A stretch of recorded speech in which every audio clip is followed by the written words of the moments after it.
Welcome to the After On podcast. I'm your host, Rob Reed, and this is a series of conversations with thinkers, founders, and scientists. Take a little time and stretch out, because these talks are unhurried and meant to bring you to a top percentile understanding of something important.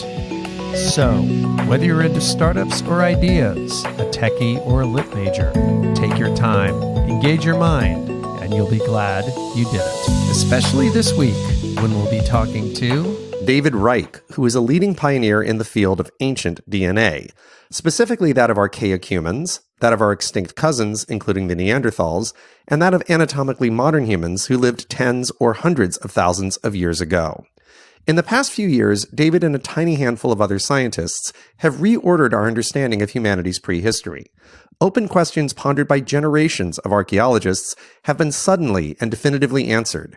Jarring truths no one ever even speculated about have come to light.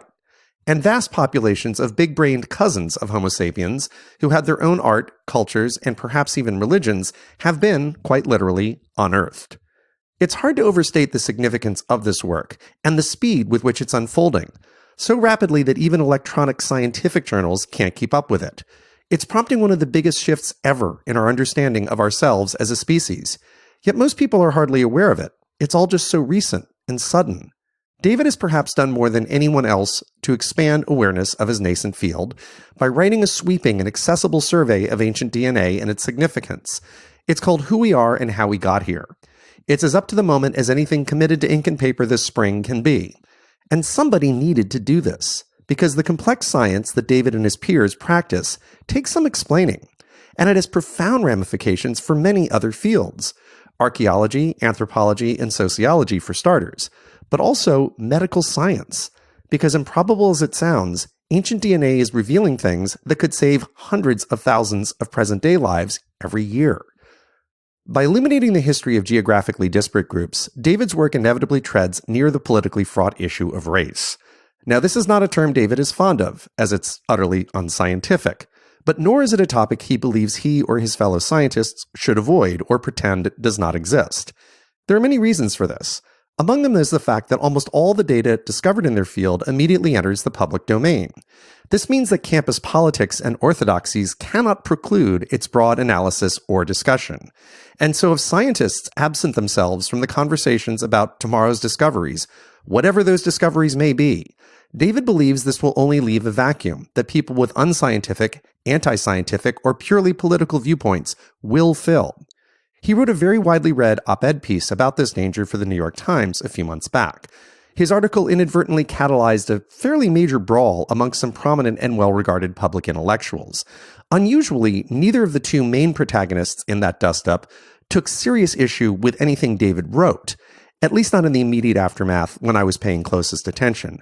But the fact that David's piece triggered all that energy supports his core argument that society needs to prepare itself to level-headedly discuss whatever this extraordinarily fast-moving science eventually reveals about humanity's ancient roots. Before we get started, I'll briefly note that the After On podcast is commercial-free for now, which means that instead of the 5 to 10 minutes of ads that would normally come with an episode of this duration, you will hear a couple of far briefer requests that you consider supporting the show in one of a few ways. First, I'd love it if you could spread the word about it. That's free. It takes just moments on social media, text, email, or simply by tapping the nearest person on the shoulder. And you can find highly repostable, forwardable, or retweetable posts about each of my episodes in my Twitter feed, which is at Rob_Reed, R-E-I-D. Second, you can rate the show on iTunes or in Apple's Podcasts app. That's also free. It takes just seconds, and it's important because it drives Apple's discovery algorithms, which de facto makes this another way to spread the word about the show. Finally, you can support the show financially on patreon.com. That's patreon.com/RobReed. You can pledge any monthly amount, and any amount, however small, does help this show to survive. At $5 per month or above, you'll also unlock a rapidly expanding vault of many hours of extra content that I've posted to Patreon as a way to thank my larger supporters. I've posted something new with every episode since February, and you can subscribe to that flow of content from most podcast players, including Apple's, which is currently the most commonly used one. So you can access this feed of extras just as easily as you can access any podcast. I'm still experimenting with the extras that I post, and in fact, I probably always will be, because I have a lot of fun doing that. So this week, as with so many prior weeks, I'm doing something completely different and rather fun. But I'll tell you about that after this fascinating interview with David Reich, which will begin right now.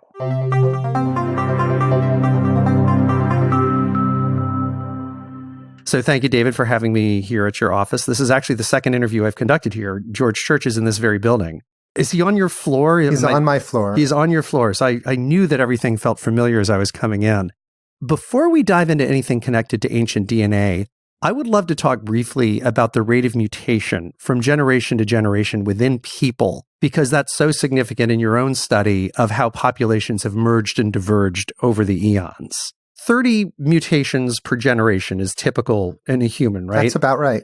Are there people who mutate faster or slower than one another? Nobody has detected so far a hypermutating person, someone who has many more mutations than other people. It is the case that older people transmit more mutations to their kids than younger people. So a male at age, 50 or 55 will transmit twice the number of mutations to his offspring as a male at age 25. Most mutations come from your dad. Oh, is that right? Yeah. Oh, I hadn't realized that. Most chromosomal rearrangements come from your mom. Most mutations come from your dad. So things like Down syndrome usually come from errors in your mom's chromosomes, and where whole large chunks of DNA get messed up when moms get older, that happens more. When single mutations at very specific sites come from your dad at about 6-to-1 ratio. What's interesting is with 3 billion letters in our genomes and a rate of 30-ish per person, that's just 1 out of 100 million letters is going to be altered, which is tiny. I wish I typed so well. Yeah, exactly. And I did a little back of the envelope math. With any given mutation, the odds of it landing in a gene are about 1 in 50 into a coding gene. So with the 30 mutations that a person receives on average, it's probably a coin toss about whether they'd even receive a single one in coding DNA. Is that correct? That's about right, yeah. People typically receive order of 1 mutation or maybe a little less or something like that. 0, 1, or 2 probably is the vast majority. Yeah. Now, the other thing that struck me about this is if there's a 1 in 100 million chance that I'm going to get a mutation in any given letter in my genome, the odds that that very letter will be mutated by a descendant of mine, that will tend to happen once every 100 million generations on average. Yeah. So given that the entire human history is, 10, 20,000 generations, something like that, that's about as close as we can get to permanent. And that means that a mutation can be, the term you've used is trace or die, right? Exactly what you said. So once a mutation occurs, these are pretty rare events at any location in the genome, and you don't see them happening multiple times in the same lineage in the great majority of cases. And as a result, you can trace people who carry that mutation, and with good probability, they're descended from the same ancestor who carried that mutation. So it's a trace or die for the spread of the descendants.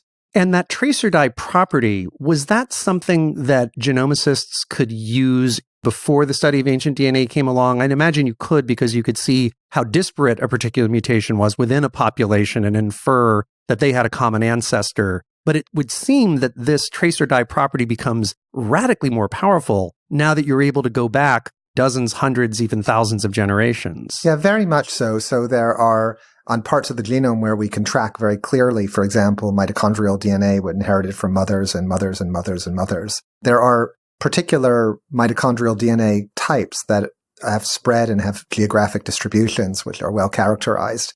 And people would stare at the maps of where these were most common and try to guess at where these first originated. And there's clearly information there.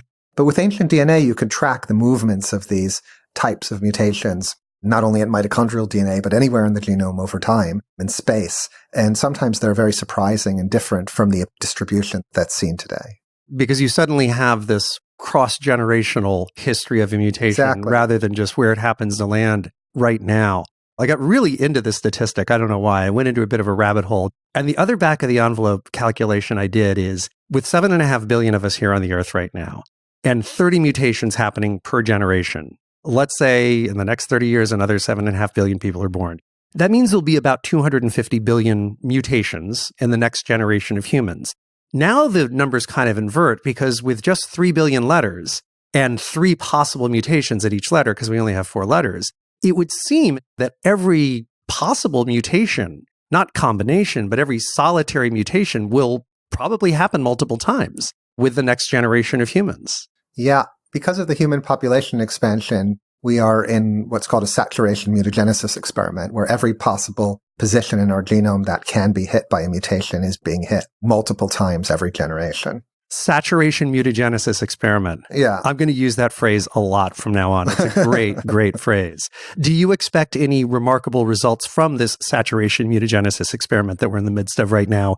One experiment that could be done and that people are doing is trying to sequence sufficiently large numbers of people that we can actually learn from the positions that are not mutated in anyone. And so if you see particular locations in the genome that are not mutated in anyone after you've sequenced, say, 1 million people, that begins to be meaningful. And it begins to be telling you that those particular locations in the genome are resistant to mutations, not because they can't occur, but because the individuals in whom they occur didn't survive. That's really interesting. Now, if you were also able to do all 7.5 billion of us, which I'm sure will happen someday, then you have a really comprehensive database. And at that point, I'd imagine if you saw mutation deserts, that would almost mean that those who get this mutation miscarry. You probably can do this with tens of millions. Even with tens of millions, yeah. Because you're dealing with accumulated mutations over tens of generations. It's not just those 10 million people, but it's the 10 or 100 generations before them that you're interrogating. And so the failure to observe a mutation at a particular location in anyone, or in the great majority, is actually quite informative. Those are not inconceivable numbers. The number of individuals that have been studied, for example, by these ancestry testing companies, 23andMe or Ancestry.com, is order of 10 million people right now. Already, wow. Their genomes have not been sequenced, but they've been subjected to a similar type of experiment. And if they were instead to be genome sequenced, which surely will begin to happen sometime in the future, that data set will begin to be close to what's needed in order to do this type of analysis. Well, that'll be intriguing. But now going backward in time rather than forward is the case with so many things in genomics. The field of ancient DNA has emerged quite explosively, both with improvements in the underlying technology and with the specialized application of those improvements to this field of ancient DNA. I'd love it if you could very briefly survey how quickly the data has accrued from close to zero to quite a lot in a relatively short span of time. So ancient DNA has been around as a practical reality for the last 30 years, where people began to get DNA sequences out of ancient bones and teeth. But the amount of DNA that people were able to successfully get was very small. It required a Baroque set of techniques that really limited what could be gotten from the sample. In the late 2000s, the cost of DNA sequencing plummeted by a factor of 100,000, eventually, now about 1 millionfold. And the techniques that we have for enriching sequences from samples have made it possible to access the very short molecules that DNA typically is found in ancient samples, which were inaccessible to the previous techniques. That's changed everything. And the first whole genome sequences of ancient humans were published in 2010, 5 of them. By 2013, there were more than 10, and by 2015, there were more than 100. And at the beginning of 2018, there are more than 1,000. In our laboratory, we've generated more than 5,000 already, and I'm sure that's true also of other laboratories. It's a very fast exponential growth, and so that's made it possible to ask and answer questions about the past that weren't possible to address before. And you have compared the rise of ancient DNA analysis to the emergence of instruments as foundational as telescopes and microscopes. On what level are these analogous developments?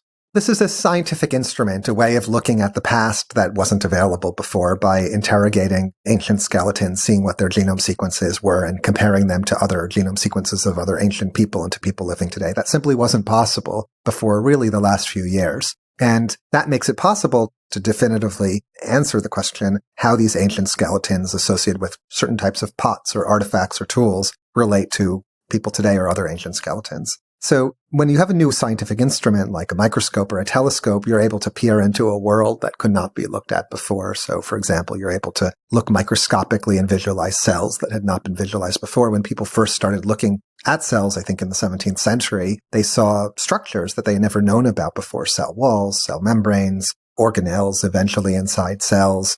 a whole world of microbes people weren't aware of before. People like Robert Hooke would draw these big blown up pictures of fleas, and it was a miraculous revelation to people what the world of microscopic things was. And in the same way, when you look at the past with this tool of ancient DNA, you see completely unanticipated features of the past, or things that are very surprising to archaeologists and to sociologists, to anthropologists. And so that's the measure of how new this scientific instrument is. You see things that are very surprising. And that's the pattern with ancient DNA. When we obtain new DNA from archaeological contexts, ancient cultures that have not been interrogated before, we are almost always surprised. When I think back on the earliest days, like von Leeuwenhoek or Galileo with a telescope, peering through these instruments for the first time, I would imagine that every time they looked through it, they saw something new. I get that feeling of just pace and acceleration and wide-eyed excitement from your book and also from talking to you. And it's just got to be a tremendous time to be in the field. It's amazing. I mean, in a lot of ways, we're in an end of science era where the scientific work that most people do is very specialized and very complex and narrow and adding small increments to what's been done before. And it's almost impossible to imagine breaking into an area where such a large fraction is new. And I'm in a privileged place, as are other people working in this field, that when we scratch the surface with this field, there's so much that's new.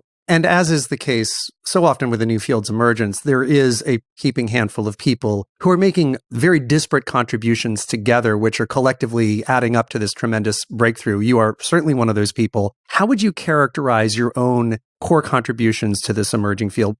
So my laboratory hasn't been at all innovative in developing techniques. Many of the best techniques were developed by one laboratory in Germany, Fontes Pebo's laboratory, and Matthias Meyer in particular, developing a lot of the critical techniques for improving the efficiency of DNA analysis. My contribution has been mostly in two areas. One is in trying to make ancient DNA analysis industrial. So I've been really focused on driving down costs and making it possible to analyze large numbers of ancient samples. And so we really focused on mechanization, on cost control, and on being able to just process large numbers of samples, because it's very clear that being able to screen more, study more, makes it possible to make more discoveries and to ask questions that couldn't be answered with smaller sample sizes. So I focused on that. It's really more of an operational innovation than a technical innovation. The other area that I've been innovative in, I guess, or contributed to, is in the work on statistical analysis of the genetic data, where the work that my colleagues and I have done, in particular Nick Patterson, who I co-run my laboratory with, we've developed a set of techniques for studying population history that are simple, versatile, robust to the types of complicated data that are generated from ancient samples, and make it possible to test how people are related and to test whether mixture events occurred. And then we've applied this to all sorts of questions. Well, you're very modest. I would say, as somebody who comes more from a business than a scientific background, the process innovations that enable something to go from an artisanal to an industrial level, in my view, are often just important, if not more important, than the original artisanal breakthroughs. So I think that by bringing this to industrial level and enabling this acceleration to happen, I think that is a very big technique contribution, to be sure. And the statistical stuff is so vital because this is all about data and massive, massive amounts of it, particularly as the high throughput techniques take over. There's going to be just volumes that would have been unimaginable in almost any field of genomics 20 or 30 years ago. So the statistical analysis is one of the most fascinating things in your work to me. Before we get to that, though, I'd like to set some context by talking about pre-sapien humans and also the archaic Homo sapiens that your work has touched on, just starting with a big picture time frame of the key events in the developments of these different types of human and the interactions with one another. I guess probably starting with the initial migration out of Africa that resulted in the Neanderthals and the Denisovans. Roughly when did that happen? And would you say species or types of human? What's the proper vernacular to distinguish between Neanderthal, Homo sapien, and Denisovan? It's controversy. So as geneticists, we've just not waded into the controversy and we just call them Neanderthals and Denisovans without taking a position on whether they're different species. Got it. Okay. So it was neither a Neanderthal nor a Denisovan who migrated out of Africa, but it seemed to be an ancestor of both, correct? Yes, I think that's probably right. I'm actually going to roll back a little bit just to give you a little bit of context. Yeah, please. Humans, Homo, the genus Homo, only appears outside of Africa a little after 2 million years ago. And that's the first spread of humans out of Africa, Homo erectus, who appears almost simultaneously in certain parts of Asia and in Africa at the same time out of earlier Australopithecines and early Homo forms. And then there's a lot of complicated stuff that happens in parallel in Eurasia and in Africa. And then sometime probably between 500 to 700,000 years ago, there is a shared ancestral population for these archaic humans we have DNA sequences from, Neanderthals and Denisovans, and modern humans. And there was a spread probably from Africa, outside of Africa, of the common ancestral population of these archaic humans who eventually dominated the landscape and were present when modern humans re-expanded out of Africa sometime after 50 or 60,000 years ago.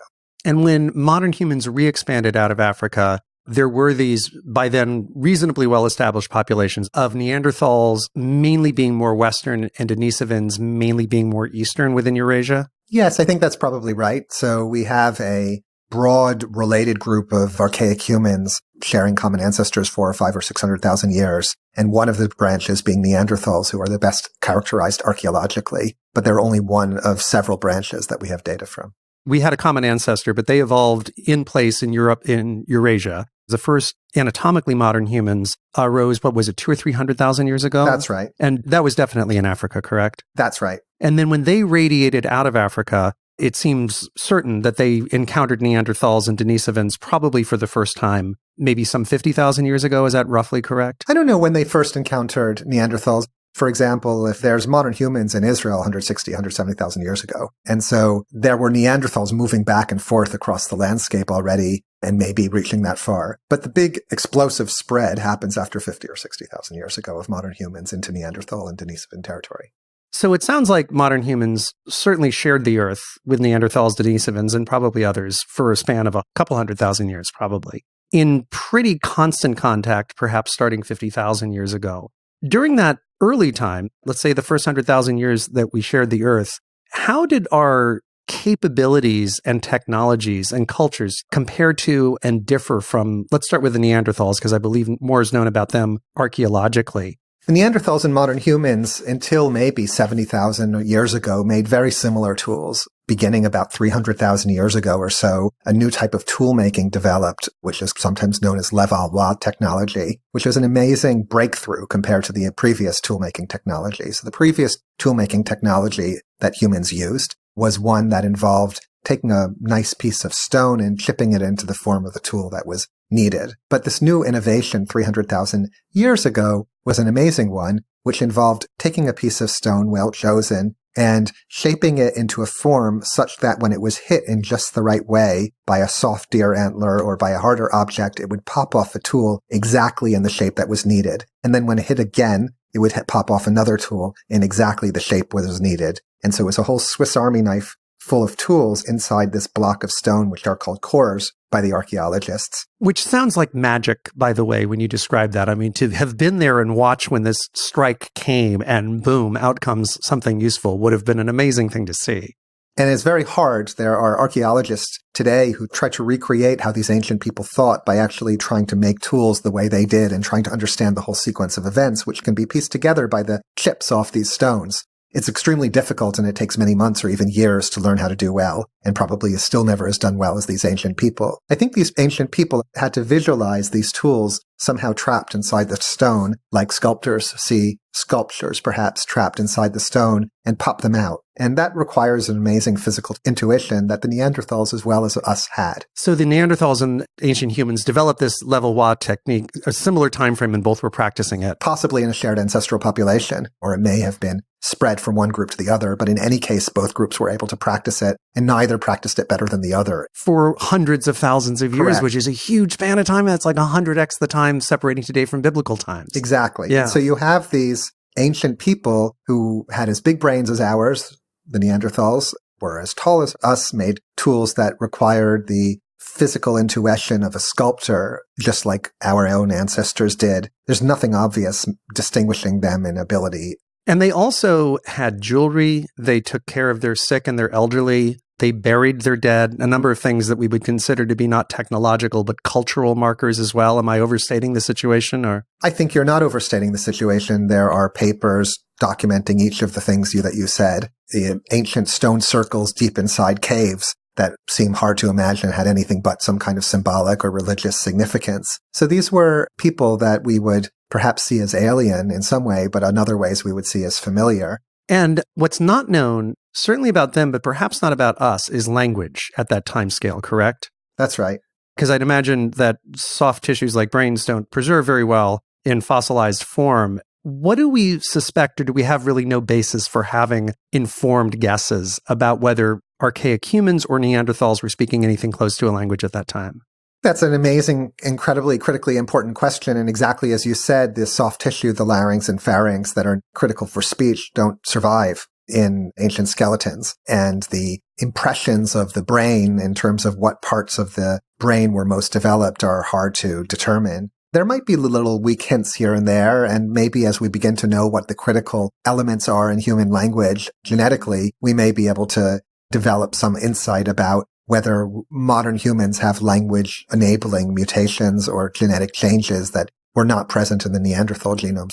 There's a mutation in the FOXP2 gene that causes no intellectual impairment, but an inability to speak or write. So it seems somehow connected to the higher function of language. This same gene is highly conserved between mice and chimpanzees, but has two very radical mutations on the modern human lineage, which was interpreted as evidence that there has been natural selection specifically on the last 6 million years of our own history. However, Neanderthals share those two mutations, and so it's not that those distinguish us from Neanderthals. Maybe there's another third, more subtle mutation that we have that they don't, and that might be relevant, but that doesn't seem to provide any clear answers to our language abilities or whether or not the Neanderthals had them in the same way. So I think for now it remains a mystery. We can't, for example, look at the morphology of the voice box and see whether they were able to articulate a wider range of sounds. Right now, that's a mystery, but there's various genetic approaches which might provide little clues. Well, what's so exciting about the fact that your field will, without any question, significantly lever the field of modern genomics. And over the coming decades, it seems entirely plausible that we will begin to discover genes that have a lot to do with language and language expression in these soft tissue areas.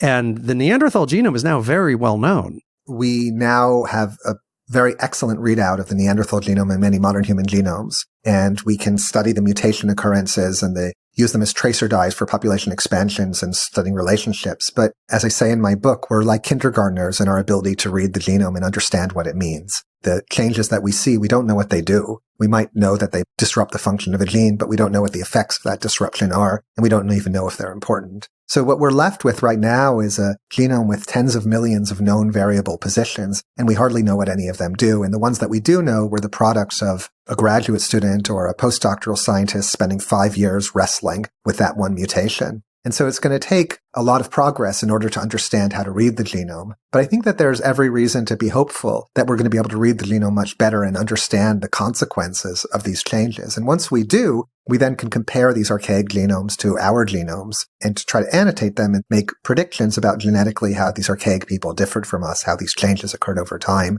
And I think we might learn something about the nature of our differences from those archaic humans. And much as we're kindergartners now, I have full confidence that in a mere 20 or 25 years, we'll be like second graders. Yeah. And someday we'll be like postdoctoral students, and these answers will emerge. Well, I think the big change is in 5th grade. It's very, very big. That's when tetherball comes onto the playground, everything changes. Speaking of our own evolution, one of the unexpected revelations of the ancient DNA field is that our ancestors interbred with Neanderthals. Let's talk about what's known of the extent and the timing of that and the impact on our genetic heritage today.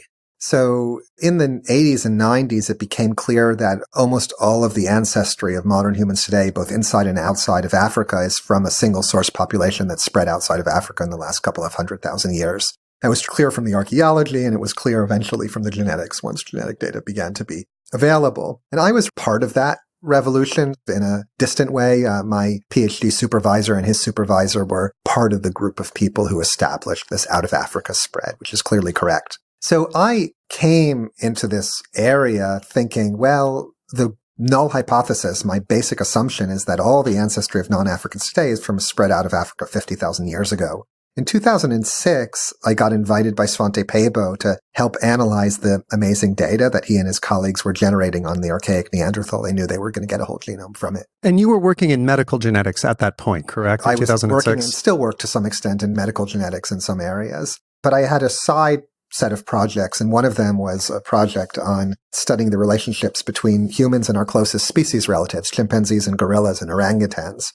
And I was analyzing the data and found a pattern in the data which suggested to me that after the initial separation of human and chimpanzee ancestors, there was a long separation and then they remixed before finally separating. My colleague and I, we were brought on to this Neanderthal consortium because we had expertise and interest in thinking about mixture and testing for mixture and being skeptical about it, but also being able to detect the signals of it. And the Neanderthal project at that point was concerned with sequencing the Neanderthal genome for the first time. That's right. And that was 2006-ish. That's right. And so then how did we discover our shared heredity with them? We developed a whole series of statistical tests, but the simplest one is the following. So we took the Neanderthal genome and we compared it to two genomes. One was a non-African person and one was an African person. And so we looked at differences between the non-African and the African genome. And at sites where they differed, we asked who matched the Neanderthal more. And if non-Africans and Africans descend from a common ancestral population that separated earlier from Neanderthals, then they should match at an exactly equal rate. But in fact, there was a significant 2 to 4% higher rate of matching of Neanderthals to non-Africans than to Africans. And this was true. However, we looked at the data, multiple aspects of the data could only be explained by interbreeding from Neanderthals into modern humans. And the interbreeding happened, it would seem, specifically with non-Africans, with the people who became the ancestors of East Asians and European Homo sapiens? That's right. And that occurred before the separation of most of the ancestors of East Asians and Europeans and South Asians and New Guineans. And that's why all those populations today carry that ancestry. But it occurred after the separation of those lineages from the diverse lineages that exist in Africa today. Subsequent to that, there's been, as we've discussed, a lot more ancient DNA sequenced, and we have seen archaic humans from 20,000 years ago, more recent. And it appears that the percentage of Neanderthal DNA in the human lineage in general is diminishing with time. It's being selected against in some way. It used to be closer to 8 or 9% perhaps, or now it's down closer to 2%. Yeah, so there seems to be a drop in Neanderthal ancestry over time. It's a mystery, actually. We're discussing this for an hour and a half today because there's a new amazing paper, which may be wrong or may be right, I don't know, about this topic. It seems highly likely that after Neanderthals and modern humans mixed, there was some removal of Neanderthal ancestry from the mixed population, and it dropped over time. Somehow it was selected against. It might have been infertility. It might have been a social bias. Could have been, who knows? Yeah, there certainly was actually real natural selection against it. There was real natural selection. Interesting. I want to talk just very briefly about the Denisovans. Relatively little is known about them, but they were a parallel population to the Neanderthals. As we said earlier, they tended to be more easterly. They were as distinct from the Neanderthals as we were, correct? I mean, they're a very, very distinct group of people. Yeah. They were only discovered very recently, correct? In 2010. So when I was finishing up the work for the Neanderthal paper in 2010, Svante Pääbo and Ed Green, the people I were working with in Leipzig, told me that they had this other amazing genome sequence obtained from a little finger bone from a little girl from a cave in Siberia. And it had been labeled as a modern human by the archaeologists, but in fact turned out to be from neither a Neanderthal nor a modern human, but from something else entirely. She's an amazing individual because she's separated by 400,000 or 500,000 years from the Neanderthal lineage, and that those two are more closely related to each other than either is to modern humans. So they seem to come from a common stem, archaic population. Since that time, multiple additional Denisovan lineages have been sequenced out of bones from Denisova Cave, spread over tens of thousands of years, interspersed in that cave with Neanderthals who also lived in that cave, and interbred with the Denisovans in that cave, or nearby that cave. But it's not just in Denisova Cave that Denisovans have been found. That's the only place where ancient DNA from Denisovans have been found. But Denisovans clearly left a profound mark on modern humans as well. People from New Guinea, for example, or indigenous people from the Philippines have large amounts of Denisovan ancestry, even larger than the proportion of Neanderthal ancestry in non-Africans today. And it's from a Denisovan lineage which is actually quite distantly related to the one from Siberia, hundreds of thousands of years separated, but more closely related to it than that is to Neanderthals. So what you actually have now in the ancient DNA data is we have data from 3 very different lineages of archaic humans, the Neanderthals that we've sequenced, from Europe and Western Asia and Central Asia, the Denisovans from Siberia, and this Denisovan who's interbred into New Guineans and actually broadly into East Asians, although in a much smaller proportion. And each of these groups are far more different from each other than the most divergent humans living today. Wow. And so it's fascinating to me because the term Neanderthal is part of the popular vernacular. It's used comically, it's used conversationally, it's used metaphorically, it's used literally, it's part of our vocabulary. Relatively few people know the term Denisovan for very good reason because it wasn't part of anybody's vocabulary until just a few years ago. But it sounds like this Denisovan population was at least as widespread, at least as distinctive, at least as ancient as the Neanderthal population, and at least as big of a range. And it sounds like they were pretty much contemporaneous with them, and we clearly, archaic humans, interbred with them as well. Exactly so. And in fact, probably not just at least as, but probably more than. Yeah. And these are amazing people. What's really interesting is that we actually don't know what they looked like, because the Neanderthals, we know a lot about what they looked like, probably because Europeans have been looking in their backyard for a century and a half, have been characterized these amazing ancient humans, studying their archaeological sites, cleaning them off with toothbrushes and putting them into museums and speculating about them. And in East Asia, there's not been as much systematic archaeology, and we haven't gotten ancient DNA yet out of a skeleton that has morphology that we can connect with the site. Right. So like, we've just seen a fragment of no a bone. skull, right? That, yeah. You know, no full skeleton of a Denisovan. There are these enigmatic Eastern skeletons that don't fall into any Western classification system. The whole Western rubric for how modern humans and Neanderthals relate and how modern humans spread into Neanderthal territory somehow doesn't work for East Asia in multiple ways. And there must be many of those skeletons are of Denisovans. We just haven't yet succeeded in getting DNA from them. I'm sure that will be solved sometime soon. And it bears pointing out here something that maybe not all folks know, but even if you have a full and perfectly sequenced genome from a person, it's very difficult to tell much of anything about what that person looks like, even if it's a modern human. Although certainly if it's a being that we have never encountered in full-blown shape. Exactly. There's just no way to tell what this entity looks like. Exactly. So like as an example of this, someone was telling me that they could draw a picture of a criminal suspect or someone based on their genetic data. And when I looked very hard at it, what they were actually saying was that I could determine what group people are from, whether a person is an East Asian or something. And then they're going to draw a generic picture of an East Asian. But it doesn't capture the enormous variability of how one person looks and differs from each other. We can categorize people into groups pretty accurately with modern genetic data, but we can't really say or predict anything about the particular distinctive features of an individual. We can't draw a mugshot of a person. We just don't know almost the first thing about how to read how a person will look based on their genome sequence. Yeah, and even harder still when we don't know what the phenotype looks like at all, as is the case with the Denisovan. So it sounds like for most of our shared history on Earth, we and Neanderthals and presumably Denisovans were at a similar level of technological and perhaps even cultural development. But then something happened, something changed in our lineage, perhaps shortly before we encountered the Neanderthals. It's not clear over what range of time, sometimes referred to as the cognitive revolution. Could you briefly explain what that is? And although we aren't certain about what caused it, what do you suspect it might have been? So sometime between 100,000 and 50,000 years ago, there seems to be a quickening on our own lineage in Africa, greater use of symbolic behavior or ornamentation and jewelry, just quantitatively more of it. Then after about 50,000 years ago, separately perhaps, or maybe together, both in Africa and in the Near East, and then quickly in Europe, there is what's called the later Stone Age Revolution or the Upper Paleolithic Revolution, where there's quite a large efflorescence of symbolic behavior very quickly. Cave art, complex jewelry, styles of tool making that are no more sophisticated than what the Neanderthals and earlier modern humans used, but that are different fundamentally. So innovation is starting to happen. And then innovation again and again and again. And it's tempting to think that what happened is something profound. Some people, for example, Richard Klein at Stanford, argued that what you're actually seeing is actually a biological change or an enabling genetic change that made it possible for people to do things that were not simply possible before. An alternative is that it's a cultural change, that invention of complex language or transmission of information across the generations or a new culture that transmitted itself as a meme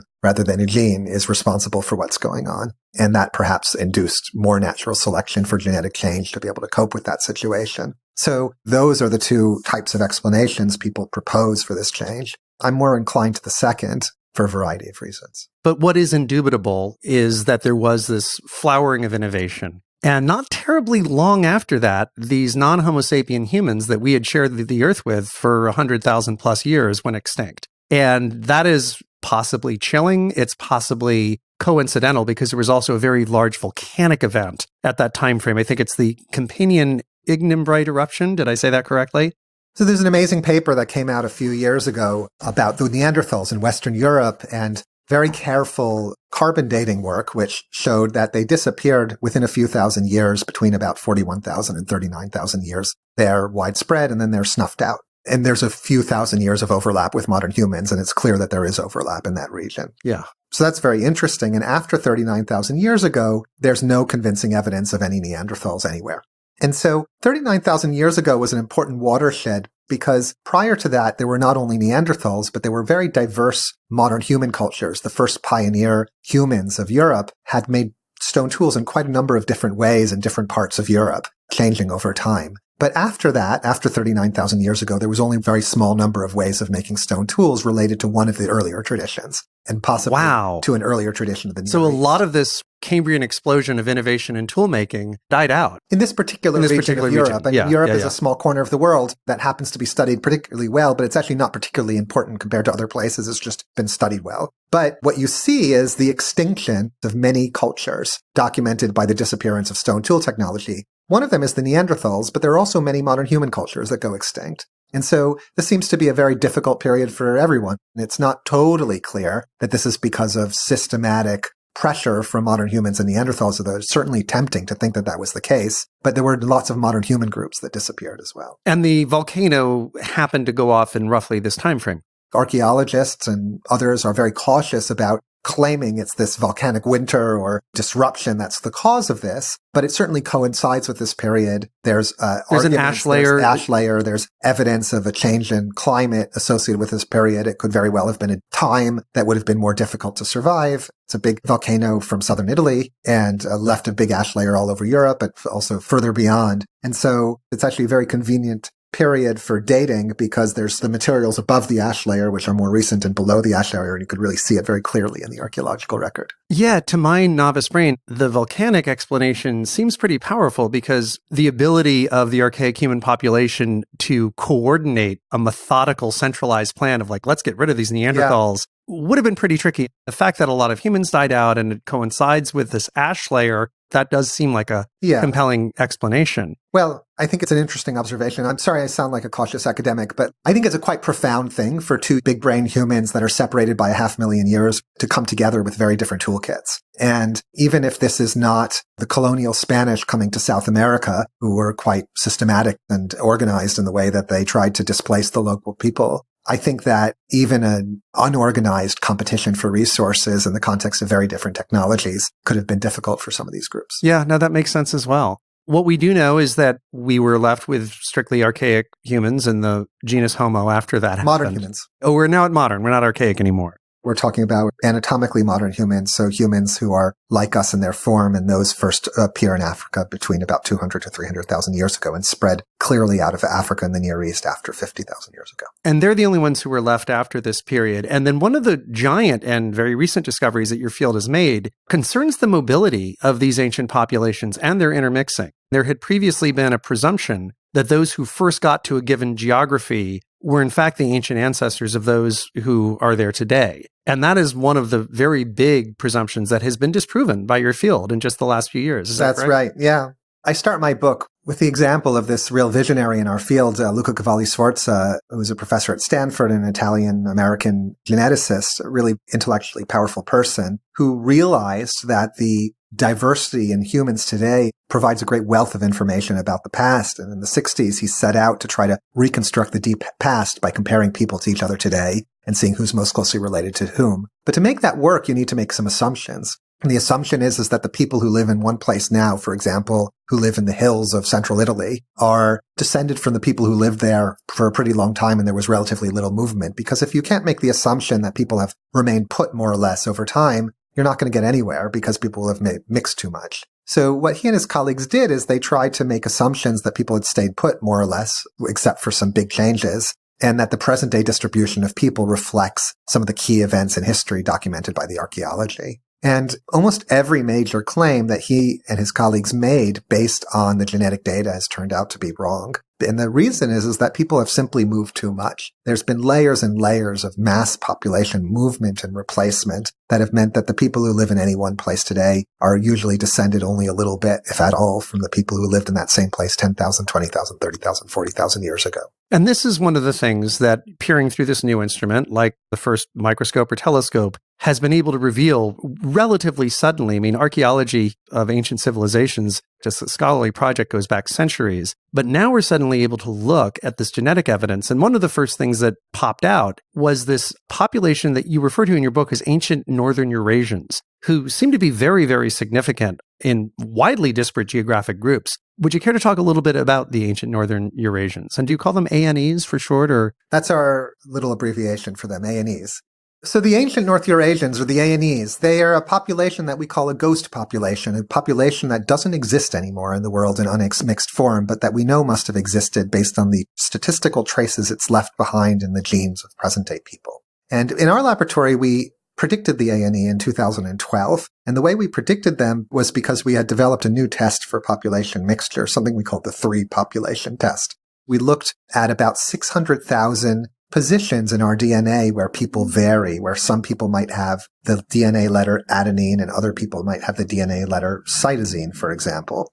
For a particular population like French people, we ask, on average, do French people have an intermediate frequency of cytosine, the DNA letter, compared to 2 comparison populations? For example, Native Americans and Sardinians from Southern Europe. So for each population in our data set, we compared them to all other pairs of populations in the data set, and we looked which gave the strongest signal of mixture. And for French people, we found an absolutely whopping signal of mixture when French people were most intermediate between Sardinians in Southern Europe and Native Americans. Really? Sardinians wasn't a surprise, but the Native Americans was a huge surprise. Bit of a geographic gulf between them and France. Yeah, exactly. And it was definitely Native Americans. It was much more them than Siberians, for example, or East Asians. Really? Than Siberians? And in fact, Siberians hardly gave a signal at all of relationship to French people. But you had a strong one with Native Americans. So what we proposed was that Native Americans didn't migrate across the Atlantic into Europe. And there was many reasons why that was unlikely or ruled out by the genetic data. What we proposed instead was that there was a population in the past that existed in northern Eurasia, and sometime before 15,000 years ago moved through Siberia and contributed to the population that became the Americans. And that same population also moved into Europe and contributed to the population that became the French. And so that ancient North Eurasian population existed in the past, but doesn't exist there anymore, perhaps due to post-Ice Age population movements.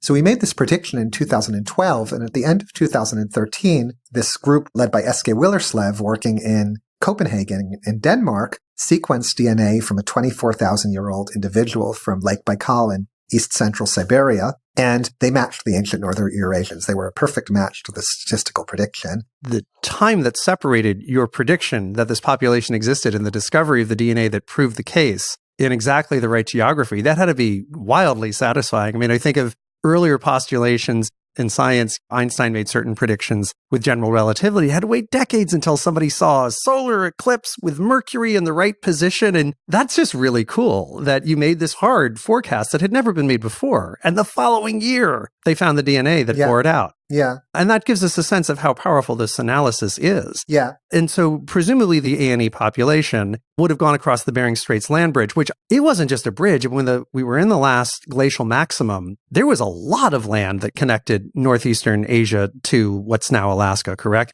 I think that the sea levels were 100 meters or more lower. And it was plenty of room to walk across. Not a bridge. Not a bridge. A continent. Like a broad. Like walking across the Great Plains or something like that. You wouldn't see land on either side. Yeah. Now, another population that had been found archaeologically before, and there was a fair amount of cultural understanding of them, but what hadn't been realized was how forcefully they spread their DNA, to put it in delicate terms, where this population commonly referred to as the Amnaya. Would you care to talk about who they were, why they were so successful at expansion, and what we now know about their impact on the populations they encountered that we didn't know before the rise of ancient DNA analysis? So the Amnaya are an archaeological culture, so defined based on the types of stone tools or other tools or artifacts they left behind. And they start in the steppe north of the Black and Caspian Sea sometime a little bit before 5,000 years ago. And prior to this time, there are many isolated, localized archaeological cultures that make very different types of pots and tools in different parts of the steppe north of the Black and Caspian Sea. Once the Yamnaya arise, those get almost completely replaced by the Yamnaya, which are much more homogeneous, and they spread over an absolutely vast range. They get all the way to Hungary in the west and Europe, and they get all the way to the Altai Mountains of central Siberia in the east. And then they get into India too, right? The Yamnaya themselves don't get into India, but their descendants do. So the Yamnaya is a particular archaeological culture. It lasts some hundreds of years and fades out and is replaced by other very impressive groups that have a similar lifestyle, but often an enhanced lifestyle with even better technology. They themselves left no written record, although they were probably contemporaneous with the earliest rise of writing in the Mesopotamian region. But we don't have any written records from them. They probably didn't write their own language. No. So we have to rely upon that which they left, and then also the genetic record, which has been very, very recently discovered. In some sense, they left a powerful impact in another type of information that gets spread over time, which is that of language. And almost all, or if not all, of the languages spoken by Indo-European language speakers today are descended from these Yamnaya people. It's the languages that we're speaking English, but also Latin languages and almost all European languages and Armenian and Greek and Northern Indian and Iranian languages. So an incredible cultural impact of these people. When I was quite a young boy, I think it was a Webster's Dictionary. When you open the first two pages, they had this linguistic map of the world. And I just remember looking at this strange word, Indo-European, that seemed to join such disparate geographies. Usually the things that mystified you as a child make logical sense as you age. This never really did make sense, this very term Indo-European, and the fact that there is this flow of languages until I read your book and heard about this population that its descendants did punch over the Himalayas and into India. And that is where this linguistic spread came from. We have this archaeological spread. And then there were some chilling cultural relics as well. Don't we have evidence that they were a very militant, rather violent society? What happens with these Yamnaya people is it happens at a very special time in history when some pretty important innovations happen. And the lifestyle of the Yamnaya is profoundly different from the lifestyles of the cultures that preceded them. So the cultures that preceded them were living in settlements where we can excavate their villages, and their villages are excavated. And those villages all disappeared with the Yamnaya. There's no more settlements. And instead, all there are these big graves for the most part, very rich graves. And of the Yamnaya themselves. Yeah. And these great burials, often with horses or carts inside the burials. And these people arose just after the invention of the wheel and the domestication of the horse, and had figured out a technology that allowed them to hitch their horses to wagons and take their water and supplies out into the open steppe and graze huge herds of sheep and cattle and exploit that vast and rich landscape that had not been exploitable before because people couldn't take water and supplies out there before. So they harvested a level of calories from the steppe that nobody had been able to do before. So it effectively opened up a vast swath of the earth to them to live and prosper in that other people hadn't mastered. Is that fair to say? Exactly. They spread what's called pastoralism across the steppe. Cool as it is to have been around when the internet was invented, imagine being around when the wheel was invented. Now, that is a disruptive technology. So they had wheels and horses, and that's extraordinary because a huge part of Eurasia is steppe. So within maybe 500 or 800 years of these people spreading across the steppe, their descendants start spreading further. And in the guise of another archaeological culture called the corded ware culture, they achieve a minimum 70% replacement of the population of present-day Germany, and within 100 years, a minimum of 90% replacement of the population of Britain. Just after Stonehenge had been built, that population essentially was replaced. And this is what we've learned from ancient DNA. This is what we couldn't have known before, was this essentially an extermination of the local population. And previously, the interpretation of their spread had been almost more like a franchise or a cultural transmission model. This new lifestyle arose, and the people on the western boundary picked it up from the people on the east. But now we know this group of people just marched in and eliminated their predecessors on the land. Somehow replaced them.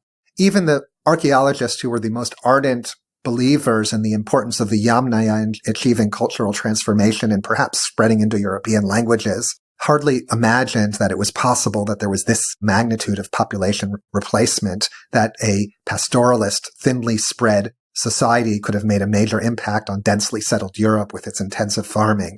happen. It clearly happened because the DNA shows this level of population replacement.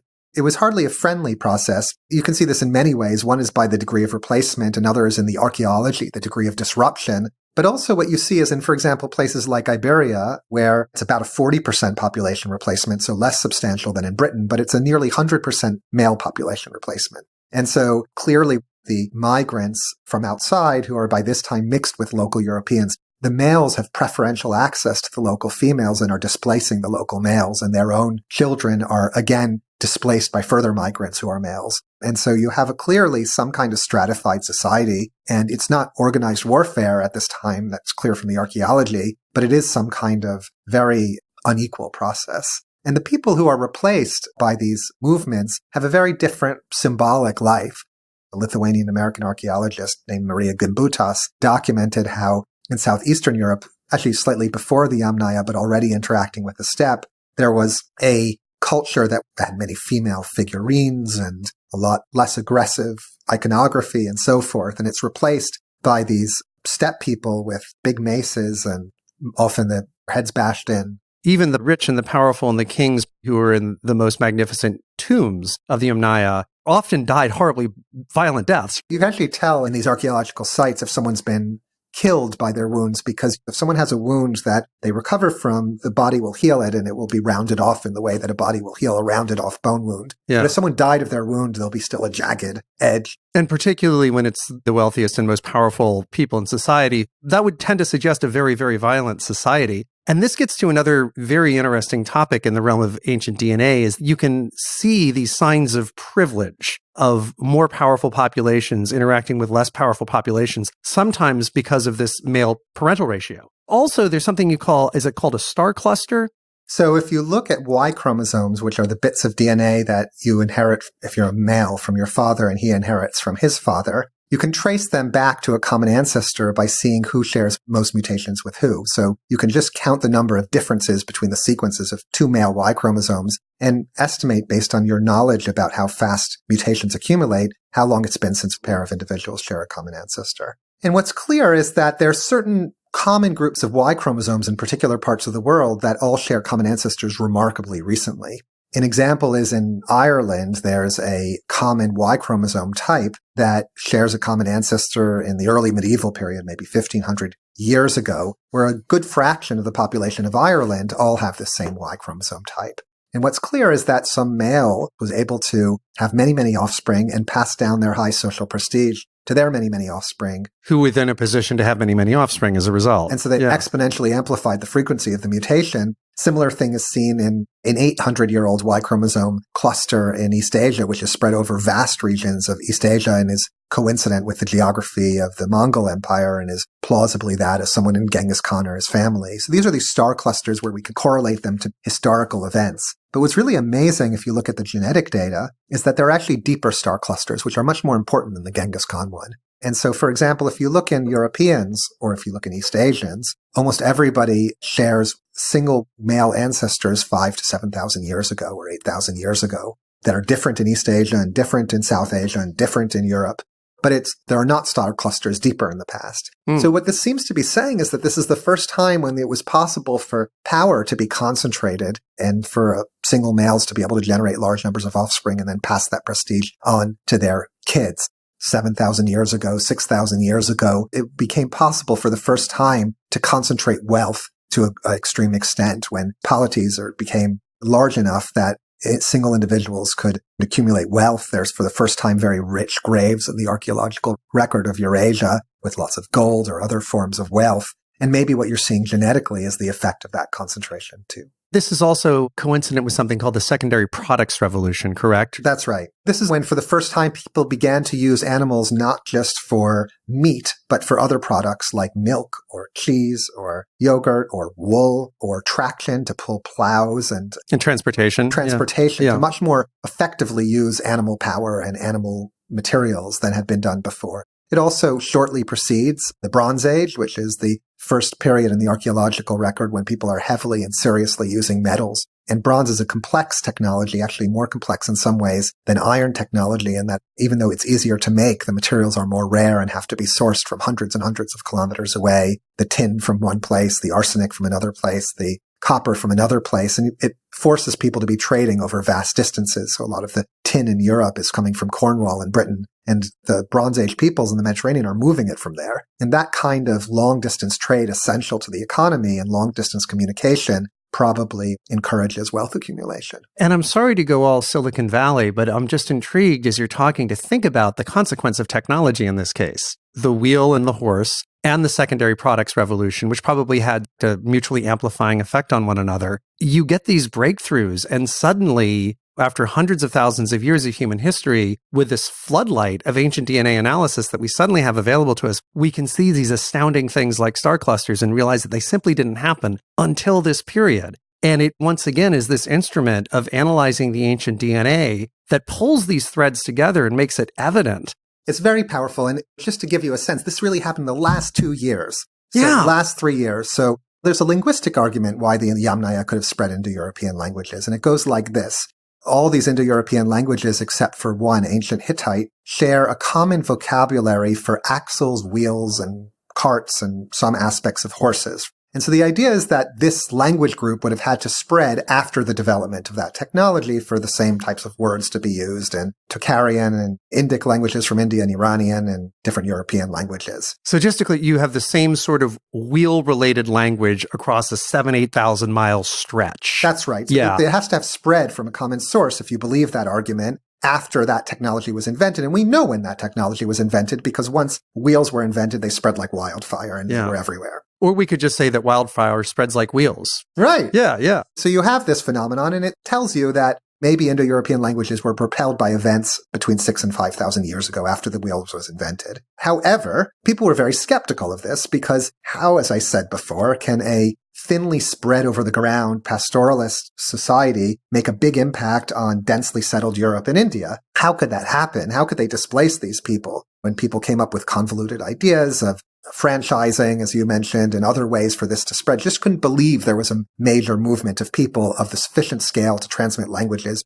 But the genetics shows it happened. I don't know how it happened. Yeah. Don't know what forces made it possible to happen. Don't know what dynamics of human relationships make it possible to happen. But it happened. We now know it happened. Definitively. And that's what's so fascinating. Yeah. And so that forces our hand. It means that somehow, by hook or by crook, somehow these people spread and their descendants eventually made it south of the mountain chain into South Asia and contribute between 0 to 30% of the ancestry throughout South Asia today and made a huge impact there as well. And somehow they spread. So they are now a much better candidate than the earlier arguments that languages spread with the movement of farming, which happened 4,000 years before. It's intriguing that you have this diversity of evidence that could point in a diversity of directions and lots of interpretations, and then all of a sudden this iron fact settles into place in the last 2 years. So that clearly magnifies the significance that we'll put in on the fact that so many of them had their heads bashed in their graves. That suddenly seems a lot more significant. We suddenly realize their martial nature was probably very significant because look how far they spread. Yet another example of this amazing Yamnaya spread in their descendants. If you actually look at the language tree that the linguists reconstruct, there's a very peculiar pattern, which is that Indo-Iranian languages, like Iranian and Indian languages in this group, have clear relationships with Balto-Slavic languages, like Lithuanian, for example. Which are rather far on a geographic scale. This is very baffling. And now, genetically, we now know that between 4,500 and 3,500 years ago, we now have a chain of archaeological cultures where we actually see a reflux from Eastern Europe with mixture with European farmers and these Yamnaya people moving back east. So first a westward movement, then a vast movement east with a chain of archaeological cultures getting overcome by this ancestry coming from Eastern Europe now, which had earlier come from the steppe. Oh, God, they're like, God, they're coming back. Yeah, exactly. And then it's these people who crash into India 1,500 years after the Yamnaya spread. Speaking of India, one of the most fascinating parts of your book concerns the immense genetic diversity that's often found in India between groups which are completely integrated geographically. So you'll often find 2 to 3 times more genetic separation between two groups that share neighborhoods and live next door to each other than you'll find between Northern versus Southern Europeans. So diversity levels that Westerners would normally attribute to a huge geographic gulf amongst neighbors. And this is due to the diligent practice over literally thousands of years of something called endogamy. So if you look at anthropological surveys of India, it's very clear that there's a minimum of 5,000 or so well-defined endogamous groups. This is kind of amazing. And what endogamous group means are groups of people who will only marry individuals from within the same group or within a cluster of groups that can marry within each other, called a gotra. India is not a large population like Han Chinese. It's a large number of small populations. Now, if you look in these groups genetically, many of the groups today descend from a relatively small number of founders who had many children, and then their kids had many children in turn, and their kids have many children in turn. And now today they have a few 100,000 or a few million or even a few tens of millions descendants, all heavily descended from that same number of founders. And this is due to this tracer die that we talked about at the very beginning of just 30 mutations per generation. So a mutation is not going to be reversed usually. And it's through these tracer dies that you can see this particular endogamous population is quite endogamous. So an example of this is a group called the Vaisya in Andhra Pradesh.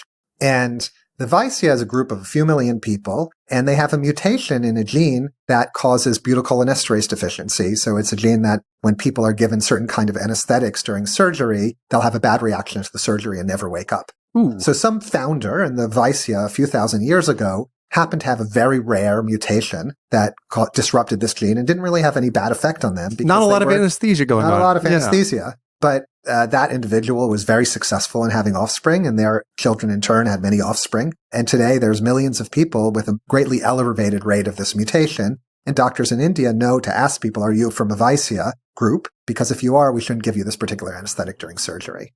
There's been so little exchange of genes and movement of genes from neighboring groups in the region of Andhra Pradesh into the Vaisya over thousands of years that the population has remained almost entirely from this group. If it was more than about 1% of gene flow from neighboring groups into this group over that period of time, this pattern would have been disrupted. The signal would be gone. This is a group that is geographically very integrated with other groups that are likewise endogamous. And over a period of literally thousands of years, their frequency of marrying outside of the group was sub 1%. That's right. Over thousands of years. Yeah. Caste is defined by some people, as I understand it, as groups that interact economically but not socially with the groups they live amongst. Yeah. So they will have certainly economic role, like they might be clothes washers or leather makers or artisans of a particular type, but they'll have a whole series of rules that will keep them from mixing and mating with their neighbors, such as eating particular types of food or modifying their bodies in particular ways, or very strong strictures on only marrying people from within their group and not socializing with people of the group. And a big matchmaker culture in some cases. So Jews in Europe are an example of a caste, actually, where there are not many castes, where they interact economically with their neighbors very intensively, but socially have very strong rules, including body modification and food, particular diets that prevent socialization. In India, it's almost universal, or it has been until recently, that there are these castes, but in fact, the whole society is organized this way. In Europe, there's also isolated populations like Finns, but that's not really an endogamous group. That's rather geographic isolation. Yeah. There's also some religious communities, for example, in the United States, like Mennonites or Amish or Hutterites. Hutterites, yeah. People don't really come into these communities. Sometimes people leave, but people don't really come in. And this would be also another example of an endogamous group. So when you have these endogamous groups with founder events, the mutations that happen to have gotten into these populations will get amplified in frequency and sometimes come together in unfortunate people who get the same mutation for both their parents and cause devastating diseases. And that's what you see in the group of diseases that occur in high frequency in Ashkenazi Jews. And that's what clearly must be happening in many groups in India. And I think that that's a really interesting insight that comes from this historical way of looking at our variation, that there must be a tremendous health impact in India, just like there is in Ashkenazi Jews, but here amplified hundreds of times in terms of its biological impact. Could we talk briefly about Tay-Sachs disease? Rabbi Joseph Eckstein some time ago had a number of children with his wife who had Tay-Sachs disease, which is a devastating disease of lipid storage in neurons in brain cells that will cause death within the first year or two of life. That's common in the Ashkenazi Jewish community and very rare in all other communities. Because you need double recessive genes. Correct. Yeah. And so there seems to be some founder in the Ashkenazi Jewish community that carried this mutation. And this is one of a panel of 10 or so very common Jewish genetic diseases, two of which have been in my own immediate family. I'm from that community. And what he did is he started a program where people were genetically tested for this panel of mutations, including Tay-Sachs disease, if they were in the Orthodox community where there were arranged marriages. And people would simply not be introduced to each other if both individuals carried this mutation. So there's no risk of a heartbreak. You're just not going to be introduced to somebody where there's a danger that your children would suffer and die horribly. That's right. And so these diseases like Tay-Sachs have virtually disappeared in the Orthodox Jewish communities in Israel and in New York and elsewhere in the United States that practice arranged marriages. So it's like an amazing thing. And there's every opportunity to do something similar in India, where matchmaking is widespread for a large fraction of the population, where people are still, for better or worse, marrying within their group. If you do have this practice, then if there were a panel of mutations that were known to affect your particular group, matches where those two mutations are going to come together and cause a disease could be avoided. It seems like there is an immense potential to save human lives and to prevent suffering. Now we're at a time where massive sequencing can be done for very, very little money throughout the world. If this practice does end up becoming widespread in India, there could be an amazing potential to, first of all, discover a lot of rare genetic diseases, to map them to the genes that cause them, to prevent their spread, and so forth. So an example is in a survey recently we did with our Indian colleagues in almost 300 different endogamous groups, jatis in India, we surveyed for how strong their founder events were. And fully a third of them had founder events as strong or stronger than those in Finns and Ashkenazi Jews, which means a higher burden of these recessive diseases. And many of these groups have census sizes of over 1 million or often over 10 million individuals. An example is the Baniyas from Uttar Pradesh. It's a successful group that has many expatriates outside of India. And these people have a founder event 10 times stronger than that in Ashkenazi Jews. Wow. And so there's a proportionally larger burden of these diseases that surely exists in these populations, and yet people don't study them. In India, when I've talked about this opportunity for intervention and creating prenatal and pre-marriage screening in India with colleagues, there's a shyness about even talking about the issue, and it comes from the anxiety that justifiably comes with caste in India. Gandhi and others outlawed caste and made it illegal to record it in many ways, but it's, of course, still very present in many parts of society. And doctors, well-meaning people, don't really want to ask people about this information. So I think in order to take advantage of this opportunity for heading off literally hundreds of thousands of terrible diseases every year that are arising due to this issue, I think people have to actually begin to track the group they're from and take that into account in the screening panels for disease and the genetic analysis. And it might have taken a fair amount of work in Finns and Ashkenazi Jews to find these genes, but right now it's like falling off a log. The science part is easy. I mean, it's cheap and easy. If somebody wants to go down that path, they'd have to proceed with immense cultural sensitivity. Yeah. It sounds like it is a very fraught issue sociologically and politically. Yeah. But when hundreds and hundreds of thousands of lives per year are on the line, it's reason enough to cautiously walk down that path. It could be done very sensitively. You just screen people for all of the mutations and just genetically recognize them as compatible or incompatible or not, and not even have to ask people what group you're from. Which certainly could not have been done in the 80s when this work with Tay-Sachs was done. I mean, because the sequencing was so bloody expensive and literally millions of times more expensive. But actually, the cost of studying 10 mutations is the same as the cost of studying 100,000 mutations. Yeah. So you can actually develop a single test for everything. So I'd like to close by discussing this extraordinary piece that you wrote for the New York Times back in March, which inadvertently prompted one of the epic brawls of 2018 in my own narrowish world of podcasting. The main protagonists in the dust-up were Sam Harris, who is a very prominent and influential public intellectual, who I've had the great fortune to interview on this show, and Ezra Klein, who is the longtime editor-in-chief of Vox and is himself comparably prominent and influential. I think it's better for you to present your ideas to our listeners than for me to pre-filter them through an account of what happened. But I will point out that, at least in the immediate aftermath, when I was following things closely, neither Sam nor Ezra seemed to particularly disagree with you or even with one another about what you wrote, which may be a first in the annals of op-ed pieces that have provoked major dust-ups between public intellectuals. Anyway, to start our conversation, I'll note that throughout the New York Times piece, you were very careful to put the words race and races in quotes. To me, this implied a somewhat grudging use of a term that you're not particularly fond of and or perhaps deemed to be quite unscientific. Yeah, sure. So the word race is a social construct. It's a grouping of people that sociologists and others have shown has evolved over time so that people who would be called black, for example, at the beginning of the 20th century might not be called black today and vice versa. And in Brazil, the definition of what it means to be black is people who have no European ancestry at all. And in the United States, the definition of black is people who have any African ancestry at all. And so these are profound differences in the definitions of these, quote, races, and they don't map and stay the same over time. And so they're really not biological phenomena, but social categories. Not scientific terms. Not scientific terms. We as scientists, we don't use the word race in our work because it's so fraught and freighted with baggage and meanings that are actually not scientific and precise. It was interesting to me, the nuance of geography that matters. I mean, you'll talk about Southern Sardinians as being a group that is scientifically relevant, which is not something that people would normally attribute a race to. But perhaps people would have done it. There have been categorizations of, quote, races that would have had hundreds, and perhaps Sardinians were one of those. I don't know. What we deal with in genetics is groupings and different granularities of groupings.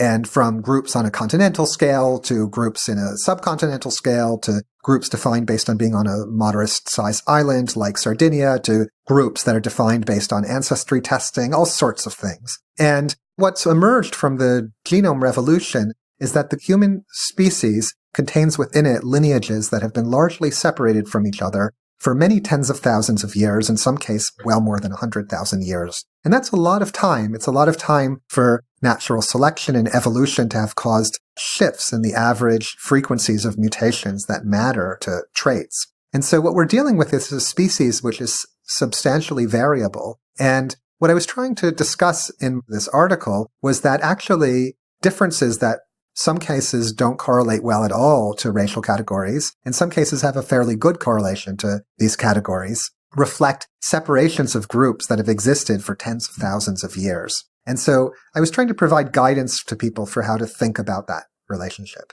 And there was something that you called a new orthodoxy that is discouraging or chilling discussions in academic settings. And you have a concern that if academia absents itself, those conversations are still going to happen. And they're going to be potentially hijacked by people who have crazy political agendas or other agendas that are not at all scientific. I think that that's right. I think that one of the responsibilities that we academics have is to provide the general public with a way to think about the topics on which we're expert. And I think for the last almost 50 years, we geneticists in collaboration with anthropologists have just been repeating a very simple thing, which is that there are no meaningful differences amongst human populations. We've been saying it very carefully. The way that it's said is often strictly accurate, but it gives the impression that there's no space for there to be average biological differences that are genetically determined or genetically predicted on average between groups of people.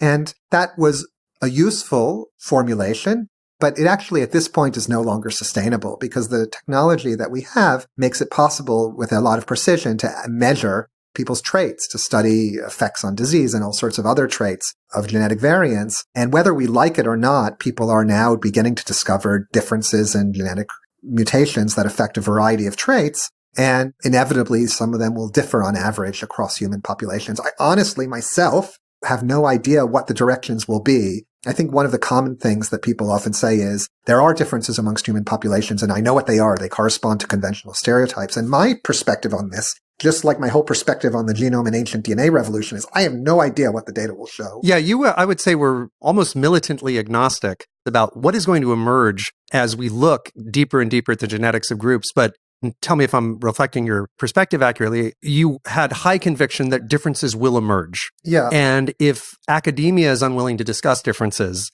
others will. That's exactly right, because it will be filled by pundits and bigots who are going to say that these differences that exist amongst population correspond to familiar stereotypes. And it's actually not what the genetic data are likely to show, and it certainly hasn't been shown so far. And I think that we geneticists have to provide some kind of way for people to think about the diversity we see amongst us. As I say in my book and in the article, we deal with variation in our lives all the time, and scholars have helped to provide the public with guidance for how to think about it. For example, there's profound differences amongst individuals in the population. People have different propensities. They look different in quite profound ways, one from the other. And we have to deal with that in our life. We have to deal with that in the classroom. And we don't deal with it successfully all the time, but we have to deal with it. We don't deny that there are biological differences amongst individuals. We don't deny that there are biological differences amongst the sexes. And the sexes are profoundly different. They differ by more than 100 million years of evolution where the X chromosome and the Y chromosome have diverged. both of those differences between individuals and between the sexes are far larger than the differences on average between populations. We know how large the differences on average between populations are. They're typically about a sixth of those between individuals. So they're small, but they're not non-zero. And we need to actually realize that they can exist and develop a public way of discussing these topics that means that we'll be able to handle it when the scientific discoveries come, as they are already beginning to do, that document average differences across groups and various traits. Now, you had run into an element of this orthodoxy, I think, fairly early in your career, maybe even before you started working on ancient DNA, when you were doing medical research. Was it into prostate cancer? Mm-hmm. So for the first 6 years of my current job as a professor, my work was focused on trying to find genetic factors that contributed to health disparities in African Americans and Europeans that make, for example, African Americans higher risk for certain diseases like prostate cancer, which occurs almost twofold more often in African Americans on a per capita basis than on European Americans. And the explanation had not been known. And so the approach that we used to try to find the genetic factors that contribute to prostate cancer was to decode the ancestry of African Americans. So African Americans are on average a mixture of about 80% sub-Saharan African and 20% European ancestry. These segments of the genome are randomly distributed across the genome. But if you're an African American person with prostate cancer at the positions that contribute higher risk for prostate cancer, instead of the average 80% African ancestral might be 85 or 90%. In those genes that create risk or are determinant of risk for prostate cancer. That's right. So I focused for years on developing a whole set of lab tools and computational tools and developing data from people with prostate cancer for finding regions where there was a rise in African or drop in African ancestry compared to the average. And we found one for prostate cancer on one of our chromosomes, chromosome 8, which seems to entirely explain the elevated risk of prostate cancer in African Americans. And this kind of testing could help with preventive treatment. It could help with the knowledge of risk factors and so forth. Maybe. For these common risk factors for common disease, it's not as stark as for Tay-Sachs disease. And so these factors might elevate your risk by 50%. And I think when I gave my talk at this meeting, which was a meeting on health disparities, I thought people were going to be excited about this insight and explanation, really, for why African Americans get a higher rate of prostate cancer. But instead, some anthropologists in the audience were very distressed at my talk because they thought I was returning to old categories of classifying people based on their ancestry, and I should not be dealing with those types of issues. And so I should pretending they don't exist. So that was sort of like an interesting experience for me. This is a quote, I think, from the book rather than the article, I believe. As scientists, if we willfully abstain from laying out a rational framework for discussing human differences, we will leave a vacuum that will be filled by pseudoscience. That seems like the risk. There's a phenomenon called genome bloggers, right? So these genome bloggers, they're people who are really interested in genetic data, and I'm talking really about genome human history bloggers, which is a niche group amongst genome bloggers. And in general, they're actually often quite sophisticated people who are analyzing the data that we make publicly available. In our community, we make all our data fully available. And so it's actually an interesting community where some of the best analysts are not professional scientists, but rather amateurs analyzing our data and trying to find things we haven't found. And multiple times there have been bloggers who have found things we haven't found. But anyway, one of the things that's interesting about these genome bloggers is that their politics often turns to the right.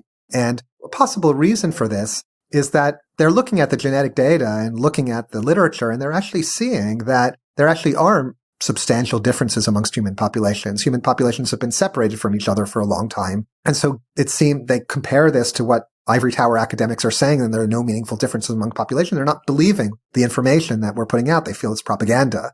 And so I think that that's an impression that you often see amongst these genome bloggers, is they're trying to pull the wool over our eyes, and we can look at the data, we can read the papers, and we actually see what's going on. But I actually think that that's not the serious issue. Those people are thoughtfully, in general, although not always, looking at the data. I think the more serious issue are people who have no understanding at all of the genetic data, who are saying, let's not believe what the academics say about there's no meaningful differences amongst human populations. Look, they're wrong about these simplifications they make. In fact, there are differences and they correspond to familiar stereotypes. And there's no evidence for that either. In fact, there's many good pieces of evidence against it. But that's what's filling the airwaves because we scientists are too worried to talk about these issues. And you've actually brawled against a couple of people who have made that latter odious point. There was one incident with James Watson, I think, that you described in your book. Yeah. And then also you were one of dozens of genomicists and geneticists who had signed a letter about a particular book that came out in 2014 that made that argument. Yeah. Both those people, Jim Watson and Nicholas Wade, made exactly this kind of argument. There are differences amongst human populations, and we know what they are. They correspond to the old familiar stereotypes, more or less. There's no evidence in favor of that. And so I think that those are racist statements to make. And I think that we scientists, in order to prevent those types of statements from being the only ones that scientists or writers about scientists make, we have to contribute to the discussion. And you were a signatory on the letter that contradicted Wade's book. And closing on the future, there has been this dizzying set of discoveries that have been made just in the last 2 years, certainly in the last 6 years in your field. What do you see imminent in the realm of discovery? And what are you excited to find out about that you think you might find out about in the next 5 years?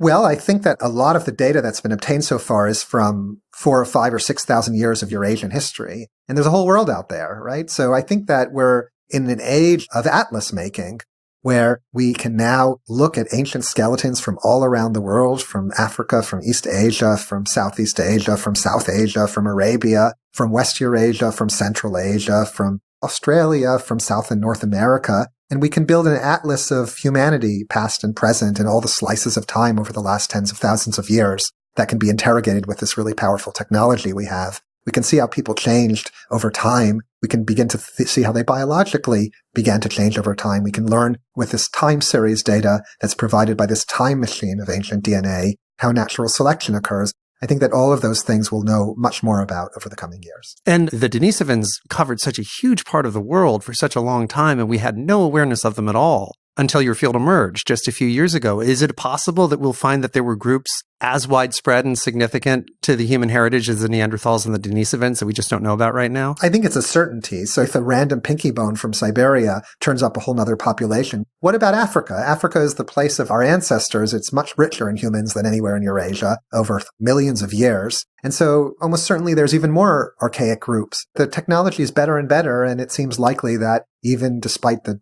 hot, unfavorable environment, Africa is beginning to yield a lot of ancient DNA now, and so we'll learn there as well. It's easier to get specimens preserved in places like Siberia, I assume, because it's... Yeah, it used to be thought that we would never get ancient DNA out of Africa, but we now have 20 or 30 samples just within the last 6 months. Really? From the last 10,000 years in parts of Africa. And it's due to a series of technical innovations that improve the efficiency of extraction of DNA out of these samples, and we now know what parts of the skeleton to look at.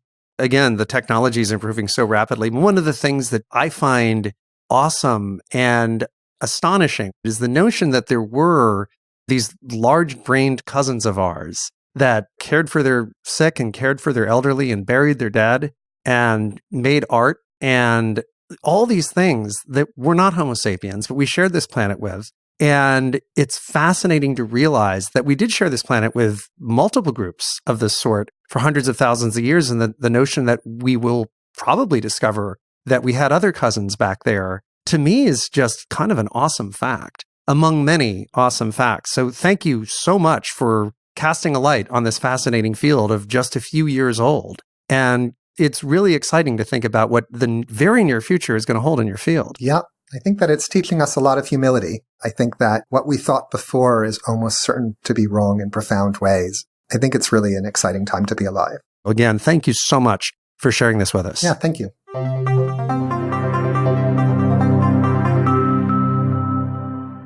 I believe that Who We Are and How We Got Here, which David published this spring, will one day be ranked among the 10 most important scientific books of this decade, because it's a generous elucidation directly targeted at the denizens of the many academic and scientific fields which ancient DNA research will impact. So if you, like me, don't personally work in one of those fields, David didn't really write his book for you, because it's really not intended as a popularization, but rather as an on-ramp for people who are as expert and as serious in certain related fields as David is in his own. But because that's a very disparate group of disciplines, the book remains widely accessible, despite being very deep academically, which should allow any ambitious reader to follow all of its logic. And I do recommend it to anyone who found today's conversation fascinating. But do brace yourself, because every page exhibits immense respect for the reader's intellect. Now, in this week's Extras for Patrons, we'll be discussing something far older than the most ancient DNA in any modern lab, specifically distant stars, their planets, and perhaps the inhabitants of those planets. That conversation isn't with David, but with my guest from an upcoming episode, Yale astrophysicist Priya Nadaranjan. Priya is one of the world's leading experts in black holes and dark matter. These are, of course, major topics in our forthcoming full episode interview, which we've already recorded and which I'm in the process of editing. In today's mini-episode, Priya and I discuss the famous Drake equation, which is a tool used for estimating the number of intelligent alien civilizations that might currently exist elsewhere in our galaxy. Although this is not Priya's main area of research, every astrophysicist, probably without exception, has pondered it significantly over the years. Also, most of the main terms in the equation concern variables and values which are of universal concern in the field of cosmology, if you'll pardon the inadvertent pun. For this reason, and because I'm as interested as any science fiction writer in the possibility of alien intelligence, I tend to discuss the Drake equation with every astrophysicist that I meet. Now, of course, the Drake equation leads directly to one of my favorite topics in all of astronomy, and indeed of all time, which is Fermi's paradox, or the question of why we haven't detected any definitive signs of alien civilizations. Though it may seem like a mundane iron fact of daily modern existence, the absence of detectable alien signatures in the cosmos is actually quite surprising on several levels. In today's Patreon recording, Priya and I focus mainly on the Drake equation, but we do inevitably touch on Fermi's paradox as well. And if you find that paradox even a tenth as interesting as I do, I strongly recommend that you listen to episode 8 in this podcast series, which is dedicated entirely to it. I also, of course, recommend the full episode conversation that Priya and I have, which I will be publishing soon. In addition to black holes and dark matter, we discuss the even more mysterious phenomenon of dark energy. We know virtually nothing about dark energy, despite the fact that it makes up the majority of the universe's entire inventory of stuff. Stuff being a complex scientific term, probably derived from some weird Latin word. Priya and I also discuss lots of other things. It really is quite an episode, which is why it's taking a while to edit. And by the way, there are good odds that this will be my next episode, but I'm still thinking through the sequencing of my next 3 shows, so we'll see. Anyway, thank you again, patrons, for making this show financially possible, and I hope you enjoyed today's discussion of the Drake equation. And thanks to every one of you for listening. Your time and attention is your most limited and precious asset, and I'm honored that you just invested so much of it in learning about ancient DNA with me. And of course, immense thanks again to David Reich for being such a patient and committed teacher. Research scientists face few, if any, career incentives to engage the general public. So when they do so on the level that David has, it truly is a gift that entails significant sacrifice that's invisible to us on the outside. So again, thank you, David. Thank you, listeners. And I hope you'll all join me for our next episode.